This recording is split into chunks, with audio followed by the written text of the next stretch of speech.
அண்ணா ஒரு 1 லட்ச ரூபாய் பட்ஜெட் நல்ல ஒரு 800 காமிங்கண்ணா. நான் 1 லட்ச ரூபாய் இருந்தா எதுக்கு நான் 800 1 லட்ச ரூபாயில நம்ம ஆல்டோவே கொடுக்க போறோம்னா இந்த வண்டி பாத்தீங்கன்னா 2005 கரண்ட்ல இருக்கு, வெறும் 90,000 தான் சொந்தமாக்கலாம். 90,000. இந்த வண்டி பாத்தீங்கன்னா 2006 கரண்ட்ல இருக்கு, இதுவும் 90,000 தான் சொந்தமாக்கலாம்.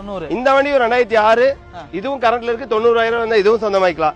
இது பாத்தீங்கன்னா இதுவும் 2006 இதுவும் கரண்ட்ல இருக்கு, இதுவும் 90,000 தான் சொந்தமாக்கலாம். இது 2008 மாடல் 1,10,000 தான் சொந்தமாக்கலாம், இதுவும் கரண்ட்ல இருக்குங்க. இது 2006 மாடல் இதுவும் கரண்ட்ல இருக்கு, இதுவும் 90,000 தான் சொந்தமாக்கலாங்க. இது போக வண்டி இருக்கு ப்ரோ. இதுல பாத்தீங்கன்னா ஒரு கார் 2 கார் 50 காருக்கு மேல ஸ்டாக் வச்சிருக்காங்க. ஆல்டோல மட்டுமே 8 கார் வச்சிருக்காங்க. எல்லாமே பாத்தீங்கன்னா 90,000 பட்ஜெட்ல கொடுத்துட்டு இருக்காங்க. அதை செக் பண்ணி பாத்துக்கலாங்க. நான் இந்த எஸ்டிமேட் பிரைஸ் வருது. இது வந்து பாத்தீங்கன்னா 70,000 தான் இந்த எஸ்டிமேட் சொந்தமாக்கலாம். Petrol with LPG 2006 model, paper மட்டும் கரண்ட் பண்ணுங்க. இந்த வண்டி பாத்தீங்கன்னா பேப்பர் கரண்ட்ல இருக்கு, 2004 மாடல், பெட்ரோல் வித் எல்பிஜியோட இருக்கு, இதுவும் பேப்பர் கரண்ட்ல இருக்கு. இந்த வண்டி மட்டும் 1 ரூபா கேக்குறோம் ப்ரோ, இதுவும் சின்ன நெகோசியபிள் பண்ணி கொடுத்துடலாம். ஷோரூம் எங்க இருக்கு? ஷோரூம் திருப்பூர் நார்த் ஆடி ஆபீஸ்க்கு ஆப்போசிட்லயே லொகேட் ஆயிருக்கு. சிக்னா காலேஜ் ரோட்ல இருந்து சிறுவள்ளி ரோட்லயே இருக்குங்க. கீழ வந்து ஃபோன் நம்பர் கொடுத்திருக்கேன், டிஸ்கிரிப்ஷன் ஃபோன் நம்பர் கொடுத்திருக்கேன். இந்த மாதிரி வீடியோஸ் பார்க்க மறக்காம நம்ம ஃபாலோ பண்ணிக்கங்க.